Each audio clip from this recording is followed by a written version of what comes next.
ওদের সাথে আমি এইভাবে কথা বলি। ওরা আমার এখানে আসে বাঘ ভাল্লুক পর্যন্ত এখানে কি আসে সালাম করে আর কি। আপনি দেখছেন? হ্যাঁ আমিও দেখছি কয়েকবার। উনি এখনো সবসময় দরবারে থাকে, রদা থাকে। এই জন্য মানে অনুভব হয়েছে কিনা দেখা তো যায় না, এটা বলা যাবে না। আমি আল্লাহর রহমতে আপনার সাথে এবং যেভাবে কথা বলতেছি ওদের সাথে। আচ্ছা আপনারা তো অন্য ধর্মের লোক, হ্যাঁ, তো আপনারা কেন আসেন এই মাজারে? মাজারে মানে সালাম জানাতে আসছি। এই পাহাড়টা দেখা যাচ্ছে, পাহাড় থেকে কিন্তু হাতি নামে, এই এলাকা হাতি নামে।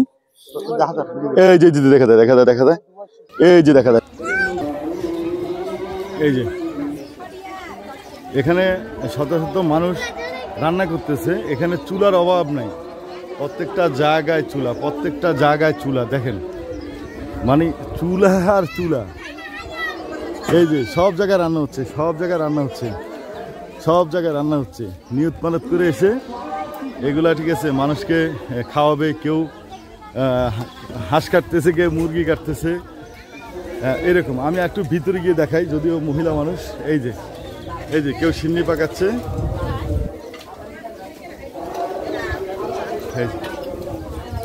ধোঁয়ার কারণে সমস্যা। এই যে কেউ মুরগি কাটতেছে। বাংলাদেশ এই শহীদ গাজীর বাংলাদেশ, রহম করুন আল্লাহ, রহম করুন আল্লাহ।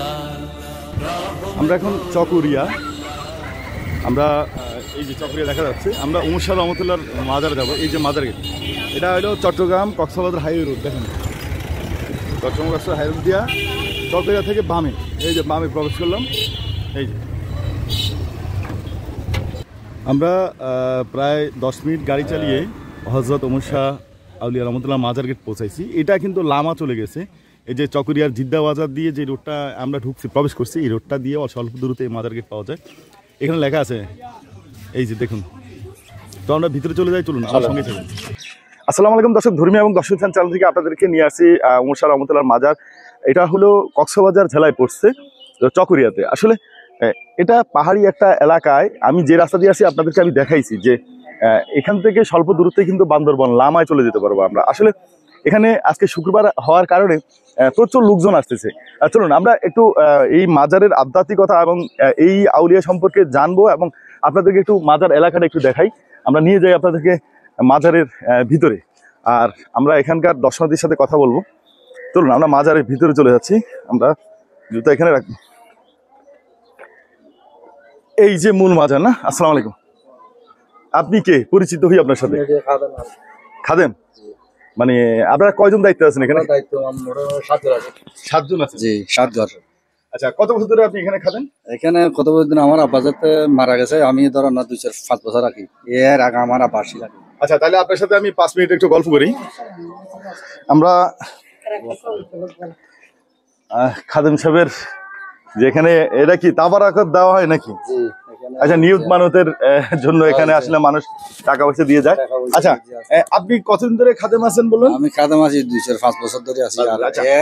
আচ্ছা, আপনি এই মাজারের আধ্যাত্মিকতা সম্পর্কে আমার একটু বলেন। এই যে মানুষ হাজার হাজার হিন্দু, বৌদ্ধ, মুসলিম আসতেছে, একটু আপনি আপনার থেকে সত্যি কথাগুলো বলবেন। সত্য মাজারের মধ্যে হযরত শাহ ওমর আছে, তারা হিন্দু মুসলমান সবাই আসে। গরু আনে, ছাগল আনে, লান্না বারো করে খায়, খাওয়ায়, তারা খায়। তারা এক এক নিয়ত এক একজন আইয়া আর কি। নিয়ত আসে যে কি নিয়ত পূরণ হয় এদের? ইতারা যারা ইয়ে তারা নিয়ত কি পূরণ নলে কি? কতশো বছর আগ থেকে মাজারটা এখানে? আমরা তো শুনছি যে 700 বছরের আগে। 700 বছরের আগে। ওনার তো বংশধর এখানে কেউ নাই। বংশধর নেই। ওনার কারামত সম্পর্কে আমরা একটু জানতে চাচ্ছি যে ওনার যে কারামতটা, ঠিক আছে, কারামতটা এখানে আমরা দেখছি। এখানে আসে বাঘ ভাল্লুক পর্যন্ত এখানে কি আসে সালাম করে আর কি। আচ্ছা, আপনি দেখছেন? হ্যাঁ আমিও দেখছি কয়েকবার। তাই? এখান থেকে কাঁঠাল গাছ থেকে কাঁঠাল খাইছি, হাতিয়ে কাঁঠাল গাছ থেকে কাঁঠাল খাইছি। এখানে এসে এখানে মানিকে সালাম করতেছে। কাঁঠাল? কাঁঠালে আইসা সালাম করতেছে? কাঁঠালও খাইছে এখানে। ও কাঁঠালও খাইছে, সালাম করতেছে। আচ্ছা, মানে বাঘ ভাল্লুক, ঠিক আছে, এগুলা এখন আর এখানে ভাল্লুক টালুক নাই? বাঘ ভাল্লুক এখানে তো এখন তো কম, এখন হাতি আছে আর কি। এখন হাতি আছে। দর্শক, এই এলাকায় কিন্তু হাতি আছে। তো হাতি কি এখন আসে? আসে। আসে না? এখানে প্রতিদিন আসে। প্রতিদিন আসে? প্রতিদিন আসে। দর্শক ঠিক আছে, আমরা একটু মাজারের ভিতরে যাব এবং এখানে কিছু মাছ আছে যে বড় বড়, এই মাছগুলো গদর মাছ আছে আর কি এখানে আছে। আচ্ছা, আমরা একটু মাছগুলা একটু দেখাবো আপনাদেরকে আর দর্শকদের সাথে কথা বলবো। ওকে, ধন্যবাদ, ভালো থাকেন।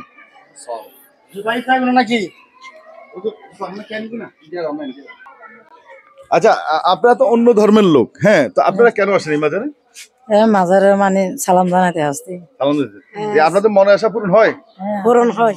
পূরণ হয়? আচ্ছা, এখানে অনেক আছে, চলুন আমরা মাজারের ভিতরে যাওয়ার আগে আমরা একটু আগে ওই মাছগুলো দেখে আসি। আমরা মাজারে পরে প্রবেশ করবো। আপনি কি এলাকার?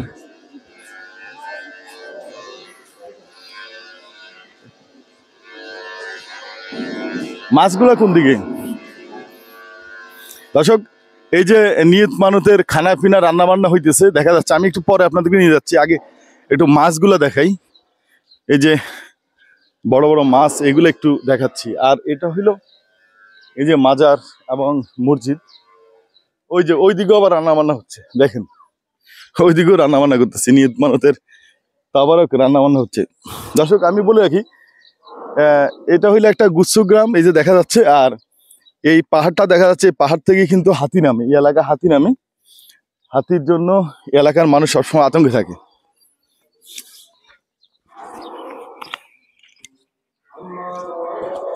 এই যে সেই পুকুর, যেই পুকুরে ওমর শাহ রহমতুল্লাহর সময়কার উনি নিয়ে আসার সময় যে নিয়ে আসছিলেন, সেই মাছগুলা এখানে সংরক্ষিত আছে। চলুন আমরা একটু দেখার চেষ্টা করি।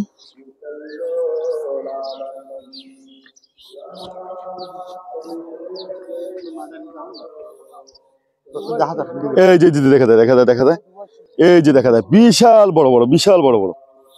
এই যে আমার জীবনে এত বড় আমি দেখি নাই, দেখেন বিশাল বড় বড়। আচ্ছা, আপনারা কি এলাকার নাকি? এলাকার না তো, এই দরবারে। আচ্ছা, এই ওমর শাহ রহমতুল্লাহর দুই একটা আধ্যাত্মিক ঘটনা আসলে শুনতে পাচ্ছি। উনি ছিলেন শাহপরার সাথে আইছে, ওখানে যুদ্ধ করছে, ওখান থেকে আবার এখানে যে এবার এখানে এই মাছগুলা কি উনি নিয়ে আসছিলেন সাথে? উনি হলো ওনার মামার, ওই শাহপীর লোহাগড়া।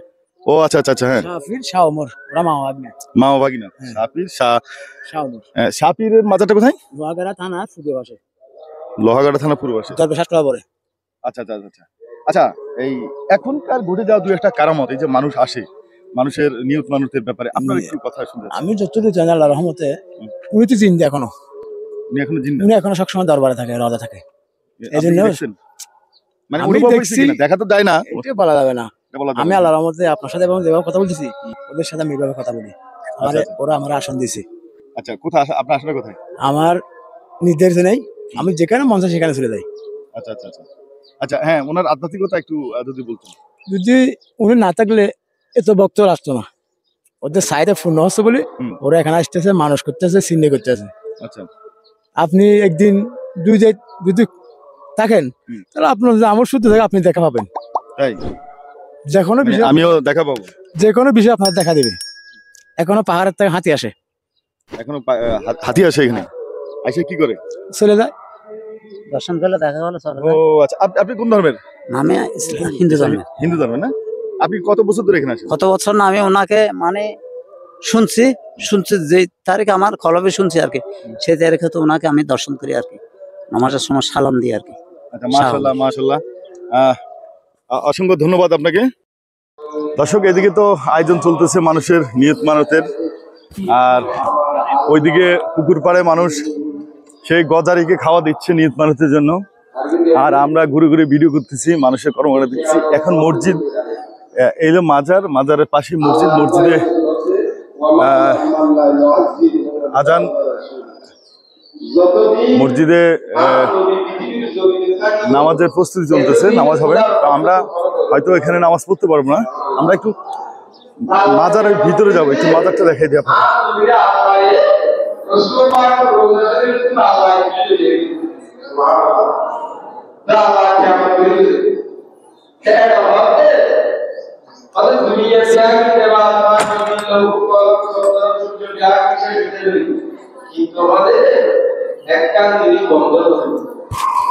দর্শক, আসসালামু আলাইকুম ফিরাউল্লাহ। দর্শক, আমরা মাজারের সামনে দাঁড়িয়েছি। এই সেই ওমর শাহ রহমতুল্লাহ মাজার।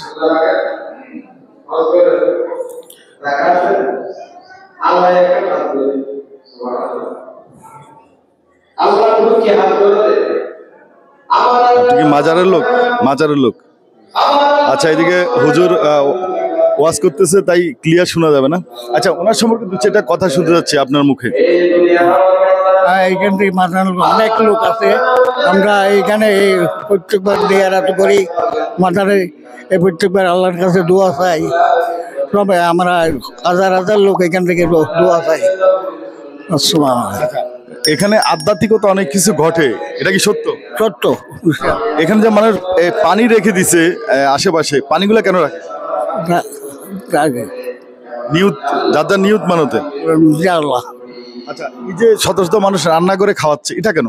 এইটা হলো এখান থেকে আল্লাহর কাছে ফজর চাই, দোয়া করে, পাতিয়া দুরুজ করে, জব করে, পাতিয়া করে। এই এখান থেকে উজুরের মানে সব। আচ্ছা দর্শক, আমরা একটু মাজারের ভিতরে প্রবেশ করি। আমরা ভিতরে প্রবেশ করি, আমরা একটু ওনার সাথে আরেকটা কথা বলবো।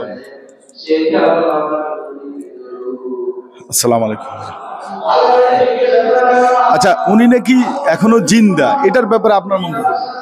এটা হলো দিনটা মানে এখনো কি দিনটা আছে বা মরে গেছে, এটা এখন আমরা জানি না।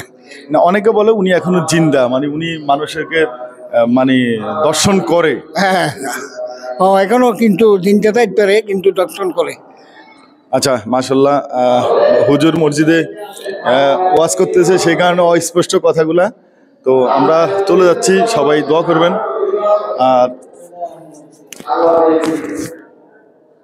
আর দর্শক, আসলে অনেক কিছু শোনার ছিল, অনেক কিছু জানার ছিল। এক পর্বে কখনো ওনার সম্পর্কে শেষ করতে পারবো না, তাই আমি ওনার কন্টেন্টটা তো 2 পর্বে করব। দর্শক, ভালো থাকবেন, সুস্থ থাকবেন, নিরাপদ থাকবেন। আমার সেই কমন কথাই বলি যাওয়ার বেলায়, আপনার ইমানের দায়িত্ব আপনার ইমানের হেফাজত আপনার করতে হবে। আজকে পর্যন্তই। আসসালামু আলাইকুম।